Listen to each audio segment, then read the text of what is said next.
My name is Jay Marsden, and I appreciate you guys all taking the time to spend a little bit of time with us this afternoon.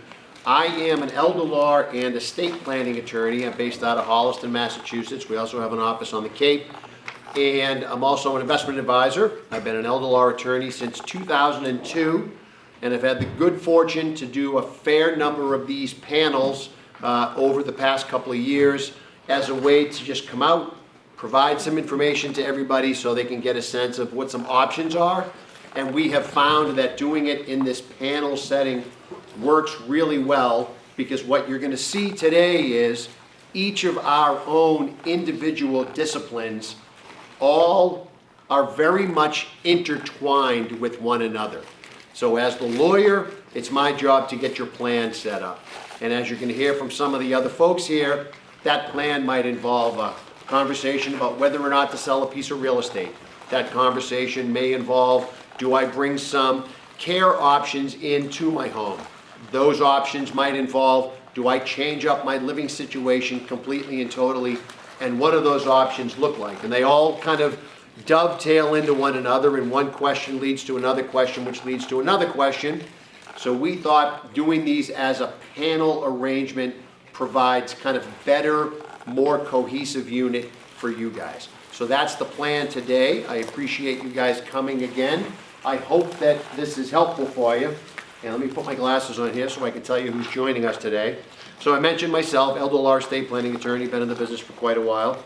On the end, we also have Lisa Royer. She's from Sunrise Senior Living. She's going to go over some of your options that you might want to take advantage of or think about with a facility like hers. We have Claire Abate here. She's going to talk about some real estate options. She's a broker with Keller Williams. I'm going to let them get up and talk about their own bios in more detail when they come up. And then Mary McNiff is here. She's a senior care authority. She's going to talk about some care coordination. So what does an elder law attorney do? Well, an elder law attorney does the same exact thing that an estate planning attorney does. The big difference is we always ask the question, well, what happens if you get sick? What happens if you need long-term care? That's where an elder law attorney comes in. We're really good at putting estate plans together. We're really good at drafting healthcare proxies and powers of attorney. We're really good at helping you manage and avoid probate. We're usually pretty good at identifying issues that come up. And then where are we not so good? We're just not so good at understanding the nuances of every single option that is out there. And that's why all these folks who are experts in their respective fields are the people that we work with on a pretty regular basis. And these are all the people that we also suggest that you guys or your family members reach out to and contact at some point. Even if you don't feel like there's a need for their particular specialty, we are big advocates of establishing these relationships with lawyers, with care folks, with realtors, with places that you might potentially see as a future forever home for yourself when you don't need to make those decisions, when you're not under pressure to make those decisions, so that you can make them kind of clear-headed and clear-eyed when you're able to sort of manage the best options that might be available for you.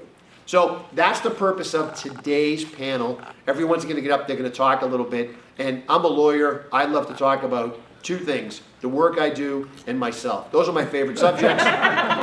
So you'll hear a lot about that today, but it's really not about me as much as I'm going to try to make it about me.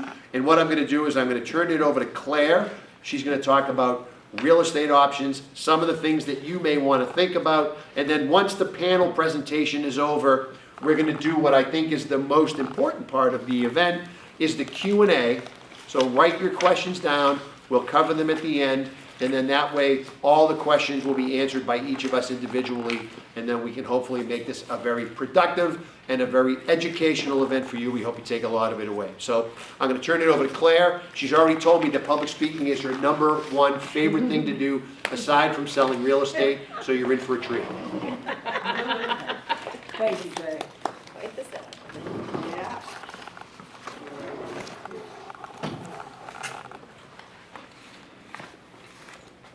Hi, everyone. My name is Claire Rabati, and I am a realtor and a home coach.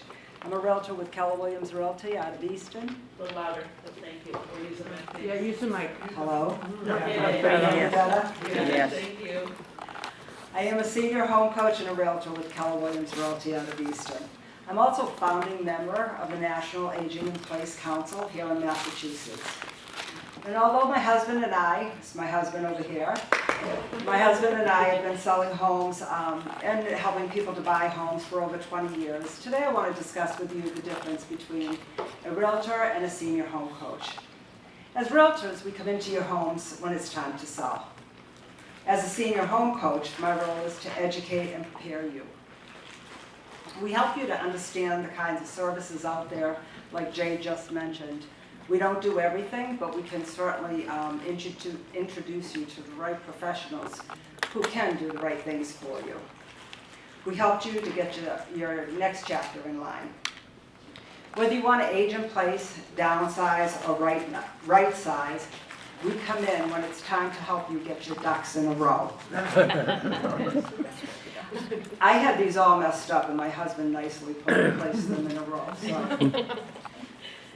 What we've learned is that the earlier you start talking conversations about these tasks that you have to do, the better off you are. The only way you can have more control over your future is to put plans into place now. So understanding that there's 3 stages to transitioning: the thinking, the planning, and the action stage. The thinking stage usually comes in approximately 5 years before you want to sell your home. And that's when you start seeing friends of yours who have downsized. They might be snowbirds, they're moving into an in-law. And you start realizing how peaceful and how much more at home and comfortable they are with the decision they've made to downsize. That's about 5 years before you actually will move. The next stage is more like a planning stage, where you start thinking about what you want and also possibly where you'd want to go. And those kind of questions, you need help making decisions. And that's where we can help you. The last stage is the action stage, which is typically the time that you'd call a realtor and who will help you sell your home. So the planning and the thinking stage is when you bring in a senior home coach to help you get your questions answered. And this is really a time where you get to meet a senior home coach and talk about what's important to you. And that's when I start asking the questions. What's important now? What's important now that you want in your future? So if you don't already have, like Jay was saying, a will, a trust, a power of attorney, or a healthcare proxy, or an advanced directive in place, I'm going to encourage you that that's a huge step and to start working on it. These documents take time. They're not drafted in a week's time, and they're extremely important for maintaining your peace of mind. There's 5 steps that we've chunked out for a downsizing process: creating a plan, communicating that plan with loved ones and family. We're not telling you to ask your family permission, but what we are saying is have conversations and get it out there in the open so that they know what you would want for your future. Surround yourself with professionals, qualified, vetted professionals. Don't go to Google. Ask people like ourselves who we would trust with our business, because we do this on a daily basis, and we can head you in the right direction. The earlier you start these conversations and this planning, the more control you'll have over your future. And that's what a senior home coach is all about. You'll see a checklist with ducks in a row on the top of the page. And I urge you to check off what you've already done and maybe give some attention to those boxes that you don't have checked off. So before I leave you today, I'd like you to take a look at that handout. And whether it's housing, finance, safety, or letting go of too much stuff, give us a personal call and we can go over your plan with you. Let's start planning together, because peace of mind doesn't happen by accident. It happens with preparation. And something that came to my mind the past month and a half I've been thinking about is we've grown up knowing our responsibilities, our roles as responsible adults, as parents, as grandparents. And now our responsibilities have kind of evolved. And so if you really want to know what to do with your future, or you want a part in making the decisions for your own future, keep in mind that your responsibilities don't stop now. Now is the time when you reach out to somebody like Jay who can keep you in control for as long as possible. And I think that's it. All right, I'll take your little mic. Perfect.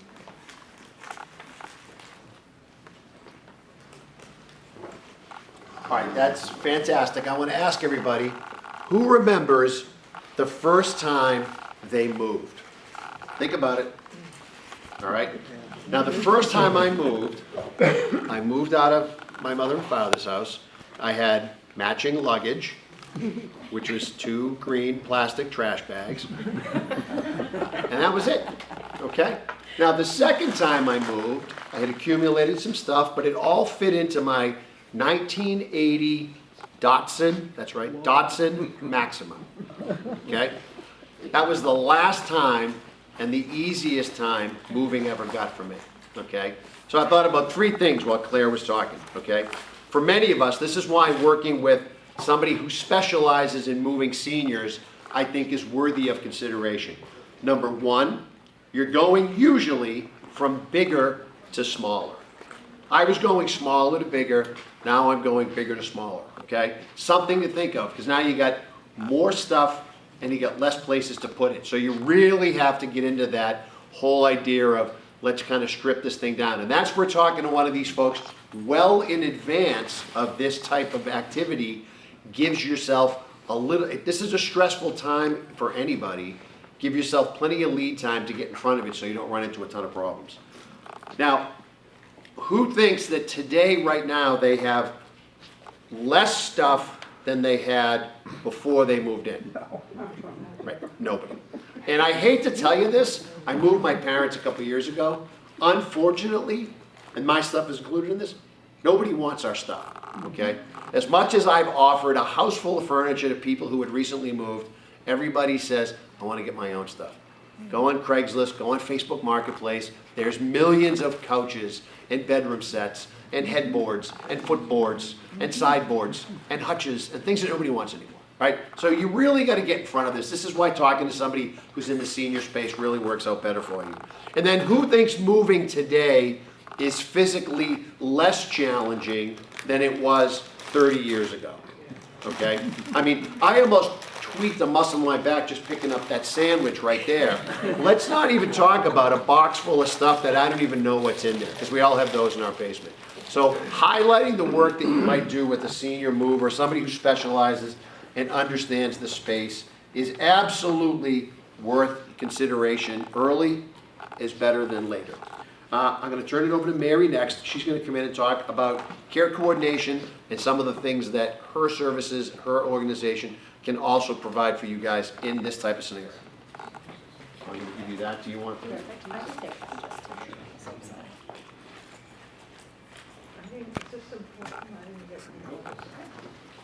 I'll step over here just to make it a little easier. So as Jay said, I'm Mary McNiff. I live in Medfield. I am the mother of 2 amazing twin girls who are 16, so hormones rage in my house right now. So being here is a really pleasant distraction from everything that goes on inside my house. I am what you would call an elder care consultant. My business is helping families to figure out the best solution for their living situation. That might be staying at home, but it also might mean moving to an assisted living or a memory care community. So I try to get to folks early in that planning stage because there's a lot to consider. Staying at home can be a very enjoyable experience, but staying at home safely is a really critical part of making that an enjoyable experience. And for many seniors, there comes a point where safety becomes the paramount decision that guides everything in their life. If you are at risk of falling for example. Falling is one of the most detrimental things that can happen to us as we age.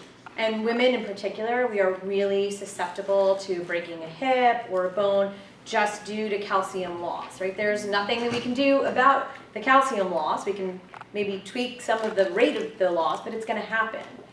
So what we wanna try and do is, if you stay in your home, where I come in is I help you understand all of the options about safe home living experiences. I am not going to come in and install grab bars for you. I have friends that do that. I have other people in the industry that I will call and refer you to. If you decide you need to downsize after a conversation, you realize, you know what, safety means no more stairs. Safety means one floor living or a condo with an elevator. Then I'm gonna call Claire and have Claire come in and have a conversation with you about what it means to downsize, what it means to move, and to understand that entire process. If, however, you decide staying at home, not only is it no longer safe for me from a fall risk perspective, maybe from a health perspective, I'm finding it harder to cook for myself every day. I'm finding it harder to stay up with my chores. I don't want to mow the lawn anymore. I don't want to pay the gardener to come and do what I used to love doing. I want to be able to garden, but I can't maintain a 4-bedroom house that all my kids have moved out of, that the grandchildren come twice a year for Easter and Christmas or whatever other holiday they come and visit. So that's when people start thinking, perhaps being in assisted living is a better experience for me because I don't have to cook every single meal. I have the opportunity to have more community experiences, more social engagement, and I'm not sitting at home. And one of the big things that is a concern that people need to start thinking about, and observe it if not for yourself, for your friends or your loved ones, isolation. This often is triggered when driving becomes a difficult aspect of your life. When you find you're no longer able to drive and rely on that mode of independence, I call it, rather than transportation, right? It's a mode of independence, your car. And it's one mode because there are many, many options to transportation, right? The Norton Council on Aging is transportation. There are Uber and Lyft if you feel comfortable with technology. There are transportation services. CODA is an example of a transportation service that they'll actually come and not only just take you to your doctor's appointment, but they will take you to your grandchild's wedding and spend the weekend with you if that's something you need. So there are options, and my job is to help you understand all the options that are available. And then when it's time to move, and you're thinking about that assisted living, or maybe it's even independent living, and you want what we call a continuing care situation where you can go from independent to assisted should your needs arise, or even maybe memory care if you have a loved one that has dementia, Alzheimer's, and they might need something a little more with oversight and memory care directed activities. My role is to help you navigate that world. Senior living can be very confusing. There's a lot of options. You need to understand your budget, really, really important. You want to know your interests. What do you like to do? What you like to do at 20 may not be what you like to do at 40 or 60 or 80, right? Interests evolve over time. But what is it that you like to do today? And how do you find a community that supports those interests and has that culture of fun, that culture of food that you like, that is going to go and do the activities, maybe go to the theater or the movies, whatever you like to do. Finding all of that can be really challenging. So my job is to help you navigate that process, that decision, narrow down the choices so you don't have to go look at the 80 or so communities that are in southeastern Massachusetts, but we can pick the 3 or 4 that bubble up to the top that match your needs. So my job is to really guide you through that entire process. And there are others that do the same thing as me, so I'm not saying you have to call me. I'm not the only person in the space, but I just want to give you an idea of what a placement specialist, what an elder care consultant does. And you have choice. And I think our goal here as panelists is to remind you that you have choice, but also to alert you to the fact that these services exist. And not everyone's aware of these services, and a lot of what I do at no cost. And that's a real benefit to families. So if you're looking for assisted living, what I do is I work with the assisted living communities, and I get a referral fee similar to a realtor. So I try to do that in a way that it doesn't cost the families anything when you're already in a stressful situation. And then the last thing I'll say about stress, and this goes to Claire's point on planning. I cannot overemphasize the point of planning. If you think you want to get information or you're a little bit curious about senior living, go look. It doesn't cost you anything to go someplace. It helps get information into your back pocket so when you need the information, you have it. Too many times the calls I get, mom fell, mom's in rehab, mom can't go home. Or this is not an exaggeration, I had a family call me, my mom took the car, she drove from Weymouth to Waltham. She doesn't remember how she got there, she hit a tree, she ended up in the hospital, she's got a broken hip. She has dementia, what do I do? That's an actual conversation that I had with a daughter who was very distraught about how to help her mom.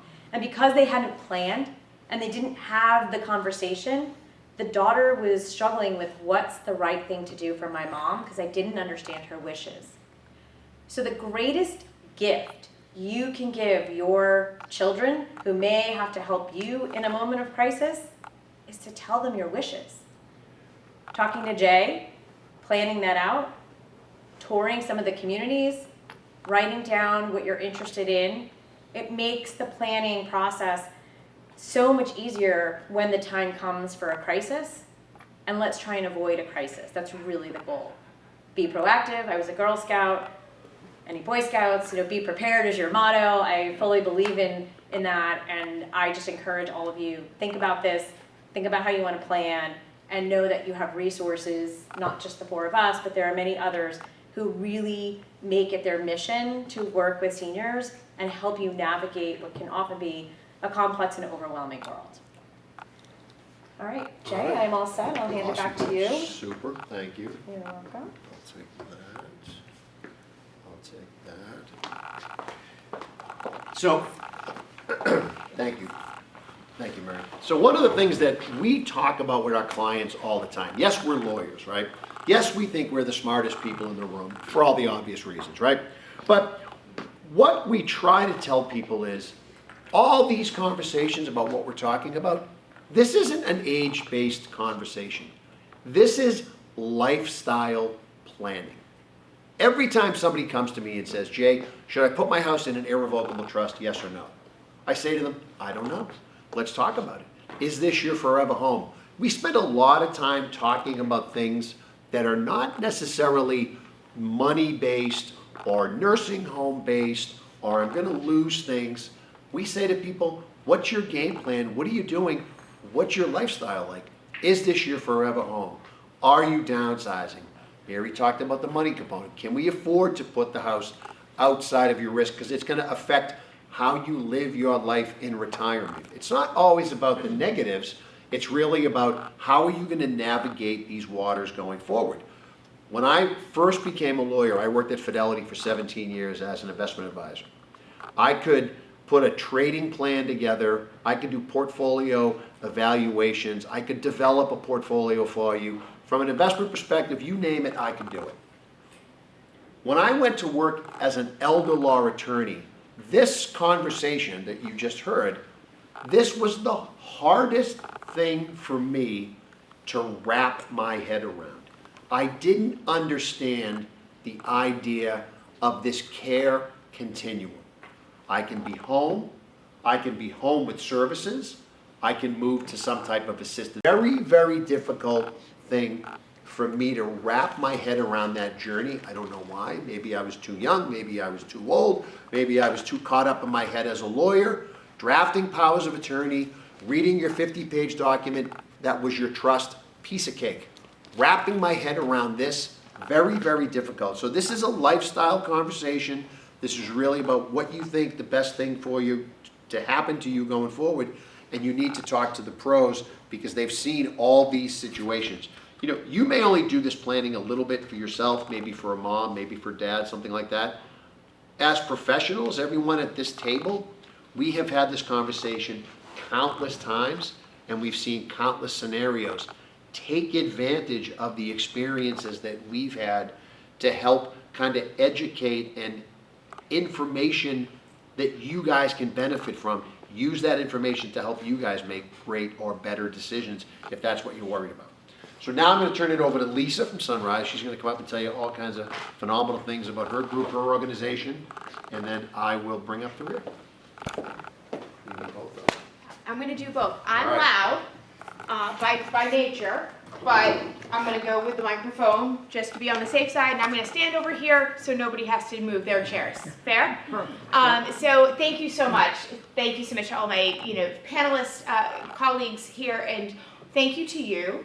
And I would just like you to take a moment to thank yourself for bringing yourself to this environment today to say, I would like more information. I want to be able to make the best possible decisions, and making those great decisions starts with a good, solid, foundation of information. So claps out to all of you for doing that for yourselves today. Really, that's a big deal. It's a really big deal. So briefly about myself, my name is Lisa Royer. I work in the senior living space, if you will. I currently work for Sunrise Senior Living. We are a family owned and operated, actually, at our foundation, at our core. Assisted living, independent living, and memory care community panel, and we're a national company. So we have communities all across the U.S. I actually just flew back from Virginia yesterday from meeting with some of my colleagues. But prior to this life, in the senior living environment, I spent the last 15 years working inside of a health system in varying roles. So my background includes hospital work, hospital case management and discharge planning, as well as home health, VNA, private duty, as well as the hospice end-of-life stages of life. So my viewpoint on this is very broad. So I'm going to talk a little bit about the senior living opportunities that are available to you and what I consider to be some of those most important moments. But I have to highlight and just kind of reinforce on one area specific to planning is the key to control. Planning is always the best key to control. And I do know that sometimes conversations can be very challenging. Sometimes it's actually just challenging to have that conversation with ourselves, to think about what's most important to me for my future states, but really being able to communicate very transparently. So I'm a huge advocate for this. So I have had those conversations at length with my parents. I have also had those conversations at length with my children. And we had some selection issues. I am a mom of 7. They are all adults, mostly fake adults. Don't tell them if this is going live. They think they're real adults, but they aren't quite there yet. And like when you can have a car issue and not call, you will have graduated to real adulthood, right? The number is not the issue, it's the quality of the decision making, right? You all know, you've been there. But we had to pick who out of the 7 were the ones who could understand what was most important to us. Didn't go to the oldest, I'll tell you that right out the gate, didn't go to the second oldest. It went to numbers 3 and 5. They are practical, they are respectful, they understood what was most important to my husband and I, and they said, okay. And that, right by itself, difficult conversation to have. So let's talk a little bit about what's available and what's important if you're considering a senior living option. We're throwing around words: independent living, assisted living, memory care. What does that mean? What's important in those ideas? What does that look like? Independent living is really just that. It's independent, but you're in a community setting and you have opportunity to avail yourself of services that are just kind of part of the gig, if you will. Assisted living just comes down from maybe we need a little bit of assistance with a few things. And those few things vary. They are very specific to what are the things that are helpful for most people, but what's important for you in that moment? What are the pieces of services? Maybe totally fine with virtually everything, but we've got some maybe lower body arthritis and just socks, shoes, challenging, right? Maybe those are challenging spots for us, and we consider, how does somebody just give us a hand with those things? I've got the rest under control, but I could use a little bit of help when it comes to that bend moment, to being able to do that safely. Okay, no problem.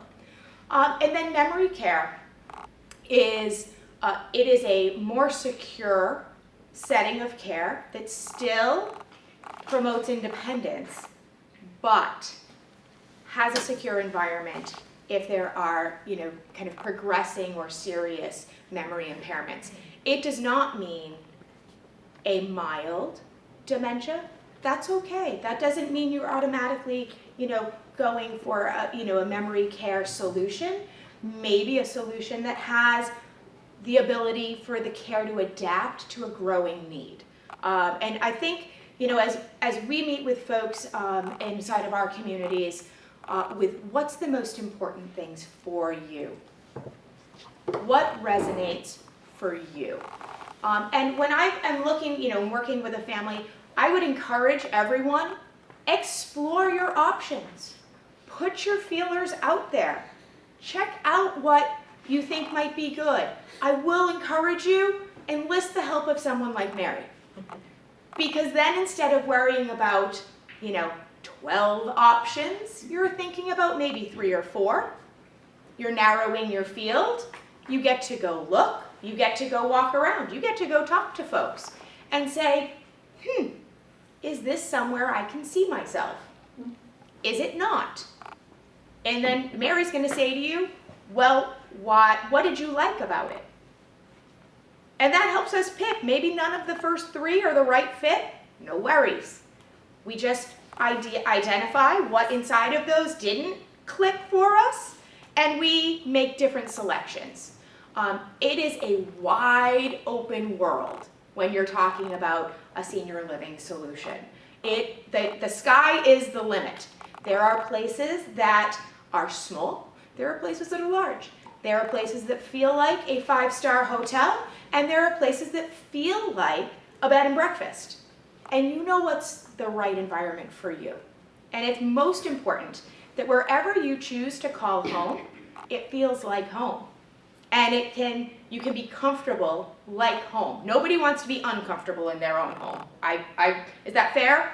Yeah. Everybody feel that way? I mean, most people don't go like, you know what I'd love to do? Be wildly uncomfortable every day in my home. That's just not how it works. That's not what anyone's looking for. We say things and we have phrases like home is where the heart is. And it is. Home is where we feel safe. Home is where we feel secure. And so what you're looking for if you're looking at a senior living option is, where is a place where I feel safe and secure and I can be myself? Because that's very important. Does this community share my values? That's really important. Are there folks that I would like to be friends with in this community? Really important.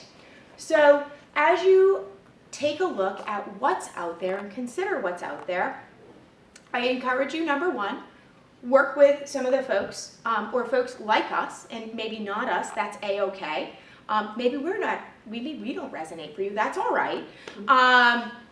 But work with folks who are experts in the industry, and know that experts in the industry know more people who are experts in the industry, because this is what we do all day.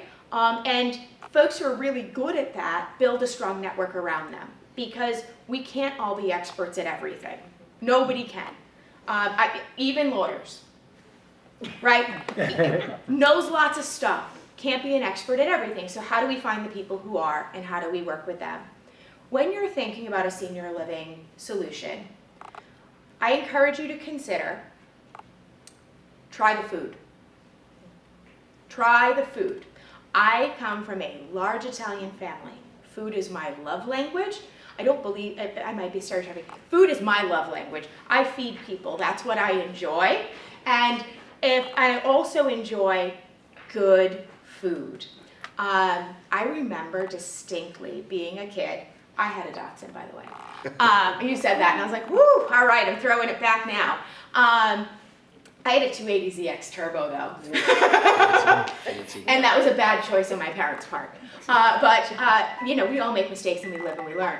But I remember being a kid and going to a nursing home to visit regularly with my great aunts who were in a nursing home. And it was a illuminating space. Things that I remember decades and decades and decades later are smells, tastes, and sounds. That's what I remember, right? And so I encourage you, don't go with a cold. Don't go with a cold. Go when you feel good. You can smell because you want to be able to, right? That's important to us. Taste the food. If they say to you, we'd love to offer you lunch, say sure. Yes, absolutely, have lunch there. Try it out and see that it's actually delightful. My best days are when I get to be inside of a community to have lunch, and they're like, do you want something, Lisa, while you're here? I'm like, yes, I would. Thank you very much. So taste the food and talk to folks. Ask to meet the resident ambassador. Ask to meet the resident care council, because they have them, or they should. Ours do. They should. Ask questions. It doesn't all need to be with the person who's doing the sales or the executive director. Are those really important people to talk to? 100%. You want to talk to them because they're the experts in knowing what their community has to offer. But engage with the other places of it. If they say to you, would you like to come to our next event that's coming up? Many communities, I know certainly in our communities, we have brunch once a month. We'll invite. Come on in. It's not a commitment thing. It is not it's not a timeshare. Okay? Come on in, check it out. Engage with the residents. Engage with the folks who live there. See if it might be someplace that works for you.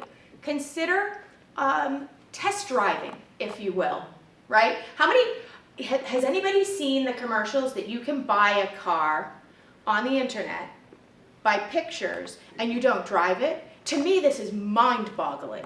Mind-boggling. Who buys a car without touching it, driving it, listening to it, right? You don't do those things, do we? I mean, that's wild to us.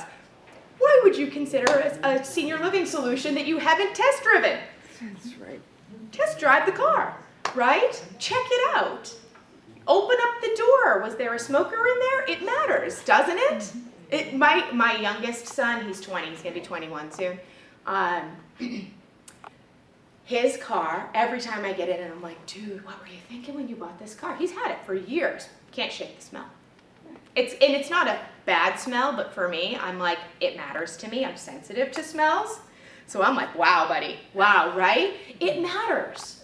I'm like, stop using the air fresheners. It's not working. Febreze is not going to fix this problem. Sell it. Okay. You need to anyway. This was your first car. It's time to graduate. But consider those options. Avail yourself of those options. And think about, what is the size that makes me most comfortable, right? Because sometimes it's different things. Maybe our care needs are higher, and we want some place that has access to nursing, right? Or who can provide care at a different level. And for me personally, folks ask me all the time, why after 15 years in a health system did I make the shift into senior living? And it was something I had always wanted to do. I feel very, very, very passionately about living our life all the way through with joy and quality. That is what is most important for me. And I'm like, well, I can be somewhere where I can impact that. And so Sunrise was where I hung my hat because that is part of the core value. And what can you do inside of an assisted living or memory care type of community? They are not all created equal, and in Massachusetts, that is especially true. especially true. I have case management friends all the time who say to me, Lisa, it has to be a nursing home. And I'm like, why? And they're like, because they have a mechanically altered diet, which means they need things presented in a way that allows for better safety with swallowing, and in that vein. And I'm like, well, we can do that. And they're like, but so-and-so can't. And I said, that's okay that they can't, but we can. So let's talk about that. There's a different solution. They have, they're a Hoyer lift for transfers. Maybe they're in a wheelchair permanently, right? And they can't make that transfer. That's okay. We can do that. Not all communities can, right? But there might be other things where it's something very specific and it's not something that our community can offer. That's okay. Other communities can. And we know who those communities are, and we're going to help build the bridge and make sure that anybody who walks through the door is going to leave with a solution, even if that solution isn't us. We want the solution that's right. Does that make sense? So I told these guys affectionately that I'm a chatter. I'm going to zip it. The last thing I would like you to consider is what type of programming is important to you. You want folks that have a robust offering of programming, right? Places that have lots of things going on all the time, so that you can plug into the things that matter most to you. Because not everything's going to matter most to you, and that's okay. But what are the things that are?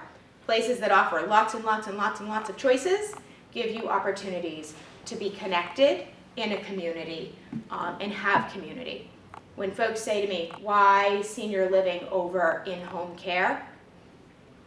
Community, peers. Peers. It's important to spend time with folks who have had the same life experiences we have, who know what it was like to live through a certain period of time, right? And you just don't get that otherwise. So things to think about and consider, and make sure that what you're doing is just setting yourself up to have control and be empowered to make the best decisions for yourself. There you go. Fantastic.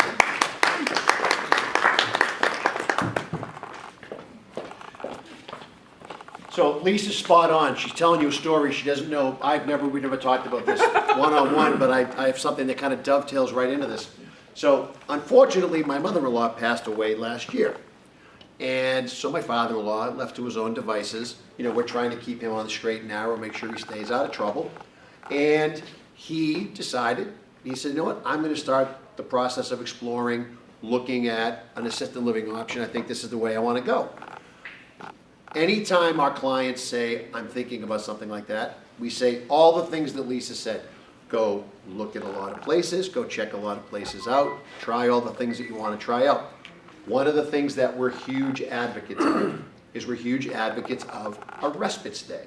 I don't know if you guys offer that, but We do. We're huge advocates of a respite stay. What does that mean?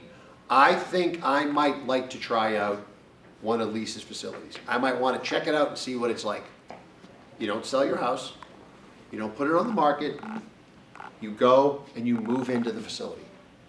60 days, ballpark, and you live as a resident in the facility, and you see firsthand whether or not this is where you want to be. And then at the end of the 60 days, you're either going to say, I love it, where's the paperwork, I'm never going home, or you're going to say, it wasn't the experience I thought it was going to be, and here's why it wasn't. Doesn't mean it's the whole overall experience, it might be that particular place. But what you've done is you haven't put yourself in a position where you're in prison now. Because if you don't like it, you just move home. My experience has been, 9 times out of 10, you're very much going to enjoy it, right? My father-in-law tried it out. He was the one. He said, not for me. Stayed. We thought he was going to make the commitment long term. At the end of the window of time where he kind of ran through his respite time, he said, let me think about this a little bit more. Stayed on a little bit more, and then at some point said, not for me. Okay. Packaged everything up. He didn't have that much with him. He traveled pretty light because he didn't know how long he was going to go. Back home he went, right? Now he's a little bit more comfortable in his own home where he's now feeling much more comfortable, but he needed to try that to sort of see if this was the right thing for him, right? Whether he comes back around and decides to do it again later, I have no idea. He may decide to do that. He may not decide to do that. But the messaging here I want you to make sure is these folks have done this countless times. And when you see that many situations, you're much better able to triage things, and there's lots of options out there that I'm not even aware of because I don't live in this space. This is all about your care. We tell all of our clients, our goal as an elder law attorney is to make sure that you can be in the most independent setting possible. And you're just following that journey. Home, and at home as long as you can stay at home, and then you just move where your home is. You just need different setting, different support systems. So our planning for our clients starts with getting your estate plan in place. I won't bore you with the details, but Lisa mentioned, control is key. Getting that planning done, that makes it. Every single conversation we have with our clients starts with, do we have a healthcare proxy? Do we have a power of attorney? I need to know, your attorney needs to know, these folks need to know, who am I dealing with? Who should be the one? If it's you, that's great. If your health or your cognitive issues make it necessary that somebody else steps into those shoes, we need to know who that's going to be. Nobody wants to go to probate court and become your guardian. Nobody wants to go to probate court and become your conservator. It's a headache. It's a hassle. It's expensive. It's more reporting back to the probate court. It's more lawyers, which let's all agree, nobody loves more lawyers, right? They don't make things better. So this is about making sure that things are easier. This is you being in control. If I can't make things happen, who makes things happen for me? Healthcare proxies, powers of attorney. Wills and trusts, I'm less concerned about that because there's not as much urgency as there is when we're talking about healthcare proxies and powers of attorney. Those are the number one priority. Number two is, let's get a will in place, let's get a trust in place. That's going to feed into the financial piece of the puzzle. Do you have the resources to take care of yourself in whatever setting you choose to take care of yourself? And then the third part of our planning that we do for clients is there some assets that we're trying to identify as legacy assets that we're certain, to the most certain we can be, that these assets are the assets that I don't ever want to show up as a part of my planning if I'm ever in a Medicaid situation. That's the three parts of the planning we do for all of our clients. Probate while you're alive. Do you have healthcare proxies? Do you have powers of attorney? Probate when you pass away. Are we using a will? Are we using a trust? If you're going to write one thing down about that, you want to avoid probate, make sure there's nothing in your name alone when you pass away. That's what probate is. You have a bank account with just your name on it, we have to go to probate. You have an investment account at Fidelity with just your name on it, those are probate assets. That's what the probate process is. It applies to things that are just in your name alone. IRAs, 401ks, life insurance, those all have named beneficiaries, no probate. Things in a trust, no probate. Your house, more often than not, ends up in a trust, whether it's revocable or irrevocable. That's a longer conversation. So probate while you're alive, healthcare proxies, powers of attorney. Probate when you pass away, that's your will, your trust, where do things go?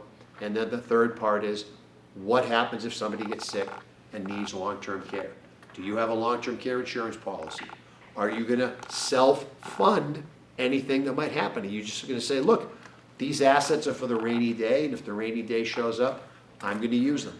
Or am I identifying an asset? A lot of people pick their real estate and say, look, if I spend all the money in the IRAs and the 401ks, that's fine, but I want to try to get the kids, I want to get the house to the kids as an asset.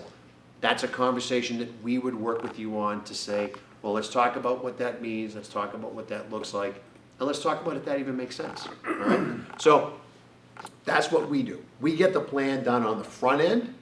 We make sure we know who all the players are. We make sure who's going to make decisions if you can't make them. And then these guys, who you should make part of your team now when you don't need them, these are the people you want to talk to now. So that not only have you met them, introduce them to your children. Introduce them to the people who are going to make decisions for you, so that if something happens, your kids can say, you know what? I always knew if things got crazy that These guys were gonna help me sell my house. These guys were gonna coordinate mom's care. And then these guys were gonna take over when I move to my new best setting that I've already chosen, and I did it with my kids. And so they understand exactly what's supposed to happen. When kids come in and have no idea what the plan is, that's when any dynamic that might exist in your family starts to really materialize. And now they're fighting, right? Who's gonna take mom? Not it. Right? Who's gonna take dad? Definitely not it, right? Well, where does he wanna go? I have no idea. Let's ask him. Well, we can't ask him. Why? Because he has dementia. I know where he wants to go. He wants to go to the Pats game. But he can't go to the Pats game because he needs to go live somewhere. Where's he gonna live? And you've heard all the stories. Kids are busy, sandwich generation, taking care of mom, taking care of dad, putting kids in college. It's a challenge. So anything that we can do, and I say we because I include myself in this picture as well, right? I'm not getting any younger. I have to start having these conversations with my kids. I'm letting them, they're on the tail end of finishing college. So when that's all done, then I'm gonna lay the burden of adulthood and dealing with dad in their laps so that they know what has to happen. I don't want them to think it's all fun and games, but this is the conversation. If I can't do this, I want this. This is about having an A plan, a B plan, and a C plan.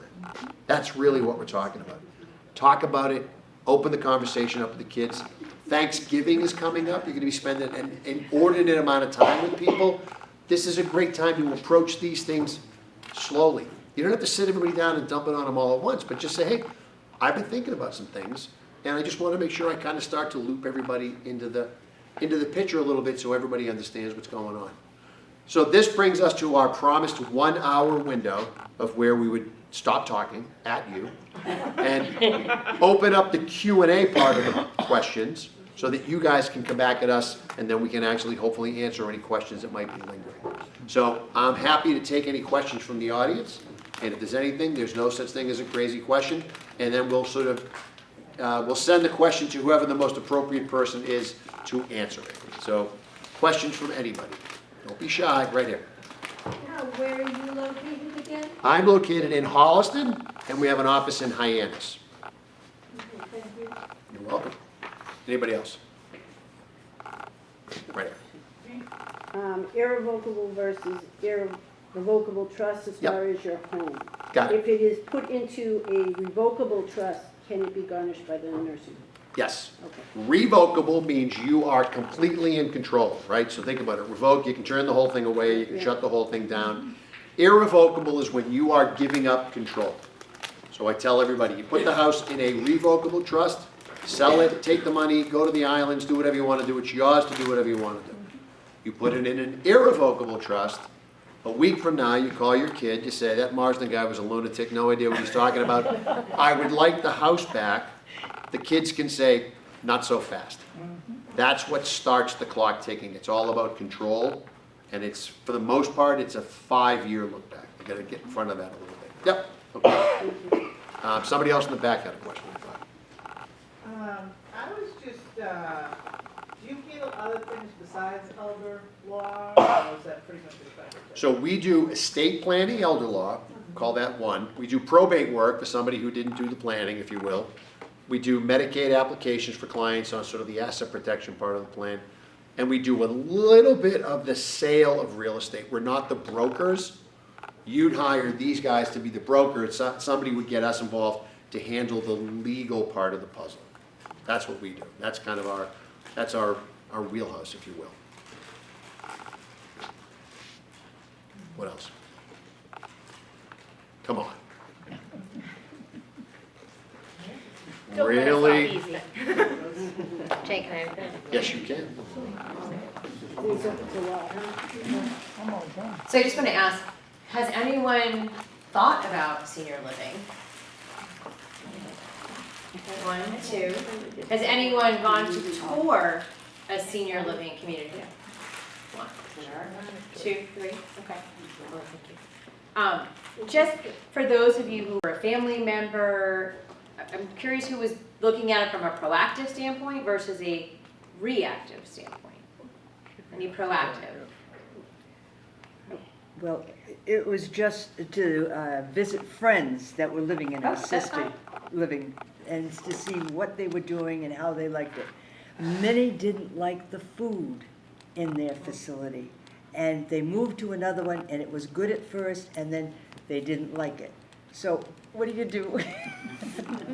It's, it's a great question. You know, one of the things with senior living is things do change over time, so it is possible the food could change. Yeah. What we're seeing as a trend, and Lisa can speak more to this with her communities, food is becoming a bigger topic of conversation. And that is something when I go on tour. So one of the things I do with families, I go with them on the tour of the community. So I'm constantly learning about every community on my own time and then relearning with each tour. And I hear more and more about the focus on food. For some places, it's the Mediterranean diet. That can be a big focus, especially if they're big on dementia care, where they're trying to really think about that whole health, brain health sort of approach. For others, it might be a farm-to-table approach, or they're growing gardens in their community and they have tomatoes and basil and they use the herbs and the gardening in their meals. And for many others, it's about options. So you might come in and at lunch or dinner, they're going to serve two primary, call them specials for that meal.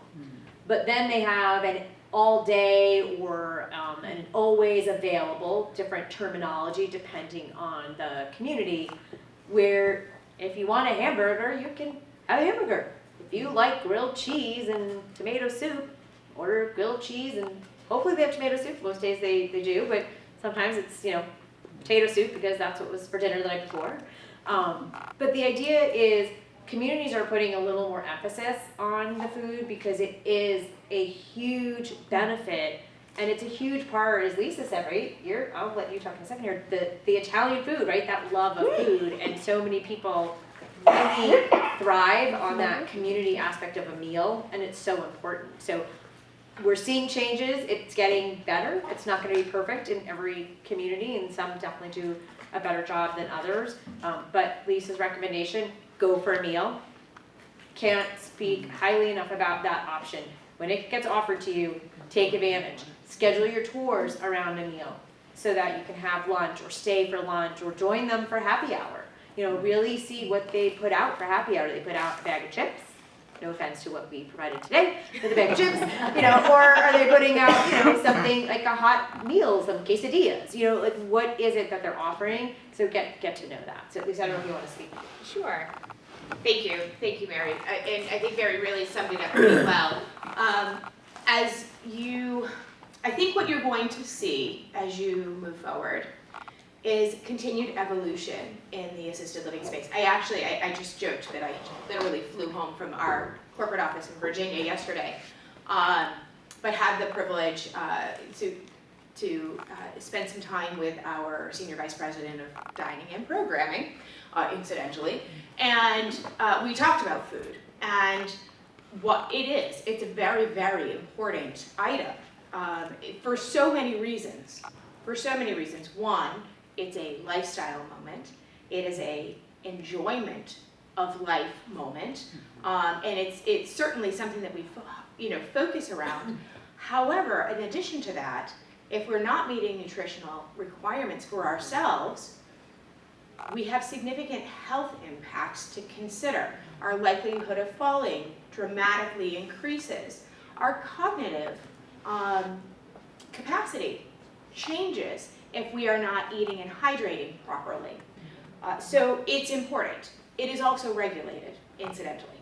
In the state of Mass, there's a whole bunch of laterality when it comes to what can and cannot be done inside of an assisted living facility. It is a regulated care level, but there's good amount of space in what you can and cannot do. Food is something that is pretty tightly managed, specific to what are you offering and how are those items offered. So things to think about and ask about: pre-made meals. It's like touring a college. Same deal, right?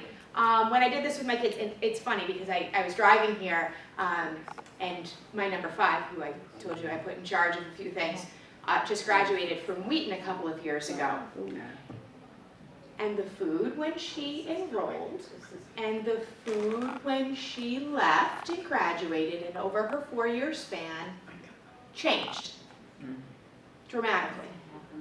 And I'm still on the parents group, and people are chatting about this like nobody's business. And honestly, just like, for me, it's kind of like a rom-com at this point. And I'm enjoying not having a child that's experiencing these moments, right? But it's been a change in vendor. It's a change in chef. It's a change in what is prepared on site versus what is pre-prepared. These are things to ask about. How is the meals here? Are they pre-prepared? What percentage of your meal selections are prepared on site? Very important question. I can tell you for my communities, it's 95%. We also are important on fresh, local produces because fresh is best. It's going to taste different, the texture's going to be different, the seasoning's going to, it's all going to change, right? We know, right? You know if you're eating a tomato that was grown like in one place, or if you're eating a tomato that was picked in a garden. You know, they taste different. One of them might taste a little like styrofoam, right? It matters. Where are they sourcing from? Is the meat that's coming in frozen, or is it fresh?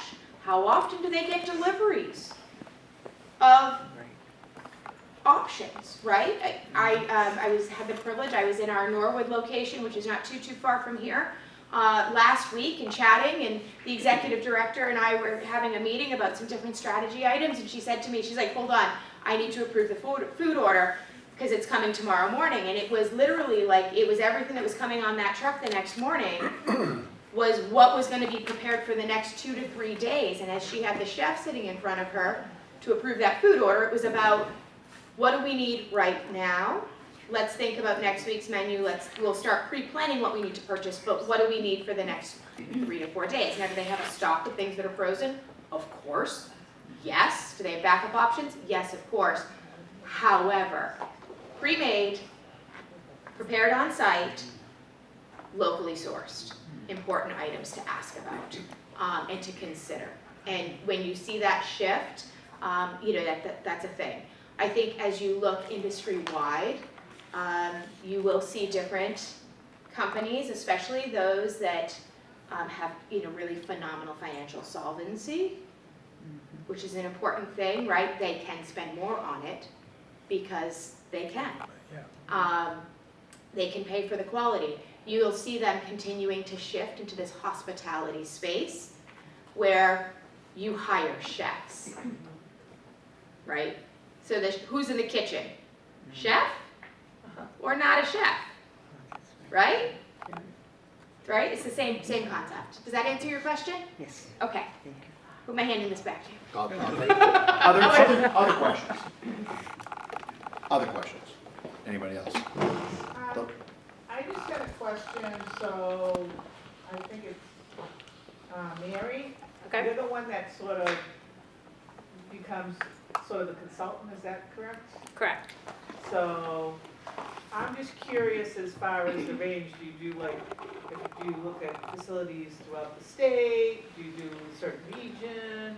Great question. So I cover southeastern Massachusetts, so from West Roxbury, Milton, Dorchester, all the way out to Provincetown, 109 to Attleboro, Wareham. That's my territory. So I own a franchise and I cover that entire area, so southeastern Massachusetts. Our company's national. We have over 200 franchise owners across the United States. We cover almost the entire eastern seaboard, and I would say just about all of eastern Massachusetts. So if there was a town outside of my particular area, then what I do is I'll refer you to somebody within my network who covers that town. If it's a town no one in my company covers, then I know other folks who do what I do. So for Rhode Island, for example, Senior Care Authority does not have someone. I have a relationship with another individual who runs placement in Rhode Island. The thing I check for, I am a member of NPRA, which is the National Placement, I forget the next letter, association. But it is a national organization that requires a certain level of certification. So I am a certified senior advisor. I'm a certified dementia practitioner.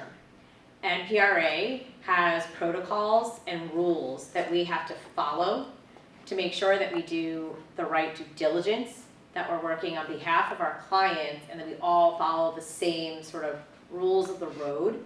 So if I have somebody in Colorado, or somebody who needs someone in Colorado, for example, and I don't know someone, I go to the NPRA organization and I find someone in that organization who's credentialed, and I'll refer to that individual. And I've had folks call me from Arizona and Colorado doing the same way. They have a person, a family they're working with in Arizona, maybe a sibling lives in Massachusetts and they need help. So that's how the placement agencies and consultants, elder care consultants work.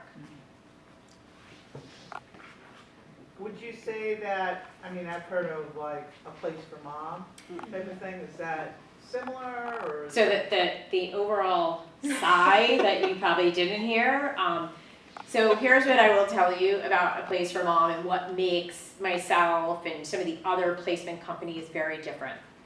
So A Place for Mom, they have a huge national presence. They are out first, they are massive, and they do a lot of publicity. What they don't do that we do is have boots on the ground. I have relationships with all of my communities. Lisa and I do multiple panels. I go into her communities very often. I'll go to networking events. I'm making sure I stay up on what's happening in the local communities. I know their pricing, I know their availability, I know their staff. A Place for Mom, you call into A Place for Mom and you're talking to someone in Kansas who's never set foot in a single Sunrise in Massachusetts. I'm not gonna say that not everyone in A Place for Mom is bad and doesn't know what they're doing. The difference is the knowledge and the deep domain knowledge that a local placement company is going to have over a national company that is sourcing information from all over the country, non-located. I am going to go on the tour with you. I'm going to debrief with you. I'm gonna make all the phone calls and schedule everything. You just need to show up or I'll come pick you up. With something like A Place for Mom, they're gonna schedule the tour. They may not even get a confirmation from the community, has happened a few times. Yes, it does. And you show up for the tour and the community's not prepared for you. So that's the difference, that's the big difference. A Place for Mom has its place. It has a lot of information on their website. They have a lot of great blogs and it's good to do research. What I will also say though, be careful, and I say this with anything you do, when you fill something out online with A Place for Mom, you're gonna get a lot of phone calls right away. And they're gonna keep calling and keep calling and keep calling. If you call me, I'm gonna call you once. If you call me back, great. If you don't, I'll check in a week, because things happen, but I'm not gonna bother you and pester you. You know, people have things to do, and sometimes you fill something out and you realize, hey, that's not what I wanted, and that's fine. That's, you know, that's the way of the world. Absolutely. Mary's being extremely modest, because she's going to give you, Okay. she's going to give you white glove service. And I've spoken with people who have called A Place for Mom, so I'm not a competitor of A Place for Mom, so I can just share this with you. I had a good friend, a neighbor, recently called because her husband became very ill very quickly. And she is still getting calls from them. She has told them multiple times that her husband passed. They have no clue. The thing is that, like she said, they're not local, they don't have boots on the ground, they're not organic, but they do a lot of advertising, so we all know about them. Once you give them your name, they have it. Mary's not gonna be like that, she's not gonna hound you, she's there for you if you need her help. Huge difference between the two. So when she was talking, I just wanted to say, oh, Mary, come on. I have to be compliant. Yeah, well, I can tell you, white glove service, limousine, bus. Sorry. It's okay. Thank you. That was just, You know, thank you. That's awesome. and let me say this, this industry, these folks that were up here talking, and myself included, and many of the lawyers that you might talk to, it's a very collegial group of professionals, boots on the ground absolutely matters. These guys talk to each other. They know what's going on at all these facilities, either because they've experienced it firsthand or they've talked to other people. Some places understaffed, some places overstaffed. The food that we talked a lot about has changed. There's been some turnover. They just got bought. They just got sold. There's a lot of things going on that the further away you get from ground zero, it becomes harder and harder to sort of pull that stuff out. And so that's one of the things that I would encourage everybody, that if you're starting this journey and you're going to start doing this, talk to the folks locally. This is a phenomenal representation of tremendous people with an unbelievable amount of experience that they're ready, willing, and able to share. You just got to ask the questions. And then one more thing as we wrap up. The other thing I would say is, this doesn't have to be a journey that you do on your own. We've talked a lot about checking these places out and going to these places. Make it a team event. Invite some friends that you feel like are in a very similar situation. Go together. It's a little less threatening to say, look, we're going with another couple. We're going to check a couple places out. They're as concerned about the same things we are, and we're going to do this planning together. And then whether you stay for lunch, you stay for dinner, or you go out someplace afterwards and compare notes and see if you all saw things the same way. But it just doesn't have to be a one-on-one. This can be a group event for everybody.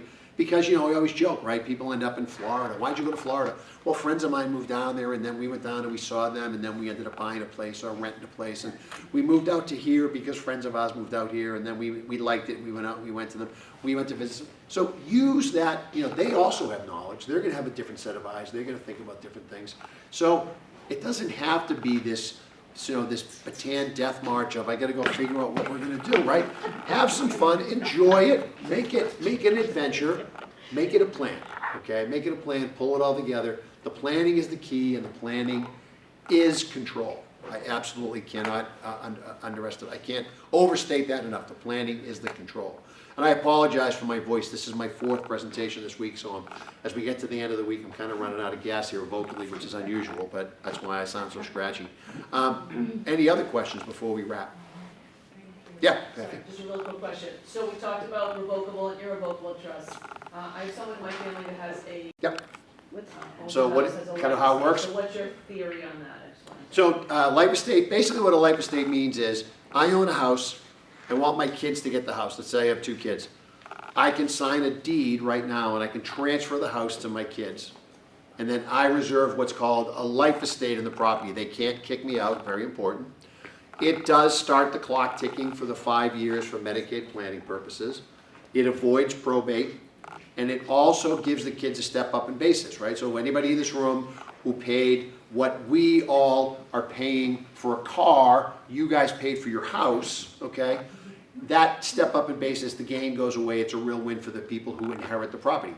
The downside of a deed with the life estate is your kids are on your deed. So if your kid has creditor problems, bankruptcy issues, divorce concerns, having them on your deed could make some of their problems potentially become some of your problems. So whether or not you go irrevocable trust or deed with the life estate really depends on the players and whether or not they get along, they don't get along, there are other family dynamics at work. That may make one of those 2 options a better option than the other. But that's exactly what it's for. Yep. Yeah. I heard that an irrevocable trust, the trustees can be fired, if you will. And Sure. you could hire some new Yes, with an irrevocable trust, you can leave yourself a very little bit of control over certain things. That's one of them. You can give yourself, you can keep the ability to change the trustees which may happen for a whole host of reasons. You may have a falling out with one of your kids, they might not be playing ball, you're supposed to be putting somebody in there who's a friendly trustee. But yes, you can change the trustees. That does not make your, that's not fatal to your irrevocable trust. That's an okay power to keep. You just don't want to make yourself the trustee. That's what we encourage that. Is it hard to change the trustee?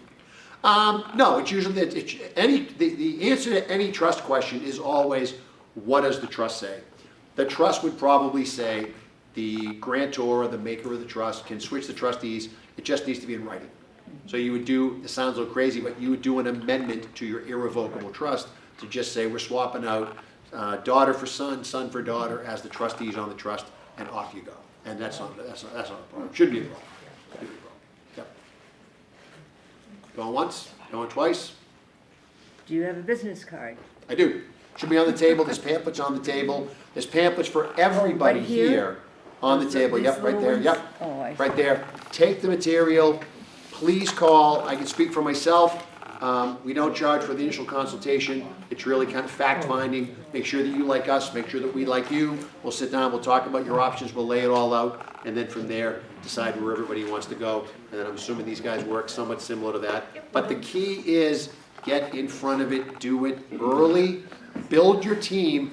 Build the people who would be involved in your planning downstream so that if something ever happens, not only do you know where to go because you've already vetted them, so does your family. Okay? Thanks a lot, everybody. Have a great week.